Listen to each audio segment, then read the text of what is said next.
My name's Visho. I play in a band called Luca Brasi. We are kicking off our tour with our best mates in Spanish love songs in a few weeks. I'm here to chat about how excited I am about You heard it for mate. Thanks for joining us today, Mr. Excitable. it. I love it. I'm pumped. So as you mentioned, bro, Luca Brasi will shortly commence the World Don't Owe You Anything album tour, starting in Canberra on May the 15th and going through Adelaide, Melbourne, Perth, Brisbane, Gold Coast, and Sydney before finishing in Newcastle on May the 25th. Like, it's a pretty extensive run of shows, bro. Yeah, man. It's so nice to be able to go and play places that don't get got to as much as they should. So it's nice to go back to those towns. We come from Tassie quite often back in the day. Tassie didn't get all these tours, so it's nice to go and play those sort of places too. Yeah, cool. Like, it's probably a bit bigger run of shows than what you'd normally do, bro. So is there anything special you're going to be doing to mentally and physically prepare, or are you just going to be sinking lots of piss? I'm going to try to sink less piss. So bloody don't try and enable me, Chris. All right, Being the singer, my goal is to pick your battles these days. I've got to be smart about it, and it's easy to say and hard to do. I'll back you in. I'll back you in until you get to Brisbane anyway, mate. I love it, mate. I love it. Nah, just trying to learn their songs again. It's been a while since we got to tour, so you do lose your gig fitness a bit. So we'll blow out the cobwebs for the first few shows and then really get stuck in, I reckon. Nice. And as the name suggests, you returned on the back of last year's album, The World Don't Owe You Anything. So how was the reception of that one? Mate, it was awesome. It was so nice to put out a record and to get that sort of response back from it. We had about our first record in a few years. Things kind of had changed a bit in the band. We've got, everyone gets bloody older, unfortunately. But, we kind of realigned the way we wanted to do stuff. We made the record at home. We recorded it ourselves. Did it the way we wanted to do it. We wanted to kind of play, some more. I mean, never been a heavy band, but get back into some more sort of punk sort of roots is nice too. Yeah, cool. And that was your sixth studio album, mate. So where do you rate it amongst the others? Like, have you got a list of favorites to least favorites, or? I reckon I'd put it at probably number. I have to say it's got to be number two. Yeah, right. 2 out of 6. What's beating it?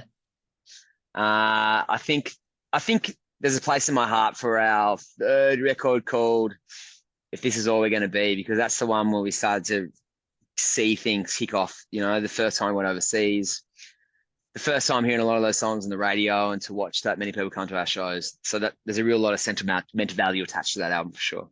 Yeah, cool. Now, speaking of all the albums in the catalogue, mate, like how do you reckon the band's sound has changed and grown from your debut Extended Family in 2011 to The World Don't Know You?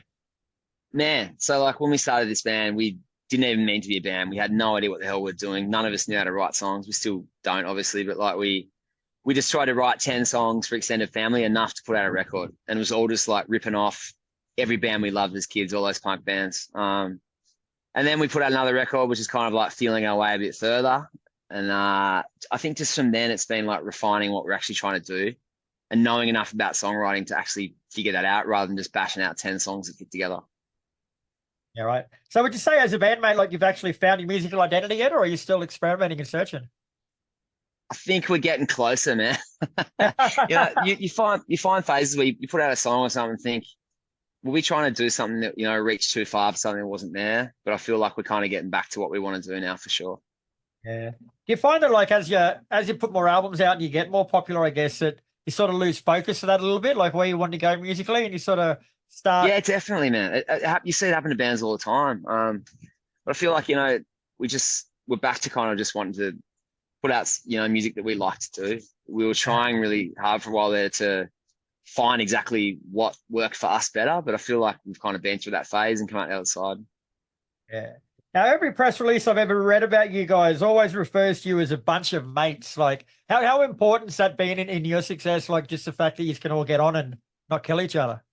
Fucking mate, that's the only reason we still get to do this band, because getting to hang out still means a lot to us. I went to kindergarten with Pat, who plays guitar in the band, fucking 31 years ago. So we're pretty good at, if we're on tour and someone's tired, you just leave that person alone for the day, and no one takes it fucking too personally, because we know each other well enough to go, look, fuck off, mate. I need a fucking break, all right?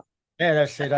Is it right, raise That's one it. eyebrow? That's it, man. Like we know each other well enough. That's just how it goes. But I think the best thing is we're still just excited to see each other at the airport. You know, that's just it's a chance to hang out. It's bloody awesome.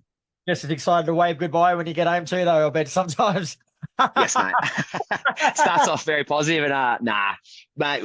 Like I said, like we know each other well enough to go. Just give me a fucking break right now, or I'm going to wind you up as much as possible. Yeah, Both sweet. ways.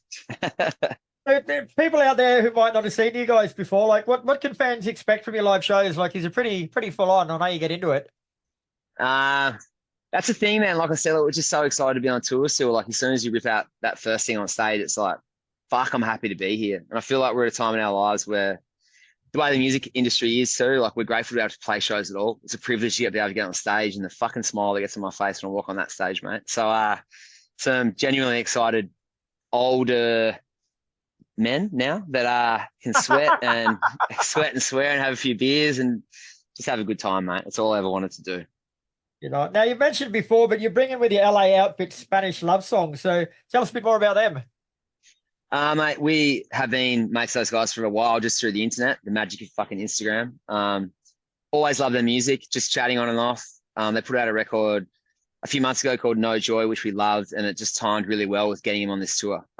We're pretty similar in what we want to do with the ethos of the band, sonically, thematically, they write awesome music. We're pretty excited to spend this much time with them. Yeah, cool. And what's next for Luca Brasi after this run of shows, mate? You got plans for anything else, or are you going to take a bit of time? Mate, we've started writing songs again somehow. Like every time it gets to this point, I'm like, how the fuck are we back here again? Like it just happens. Someone will put a riff up in the band chat, and I'll think, fuck, not again. And here we go again, mate. The cycle begins. Just keep going. We just somehow keep doing it, man. If people are dumb enough to listen, then I'm dumb enough to write some words.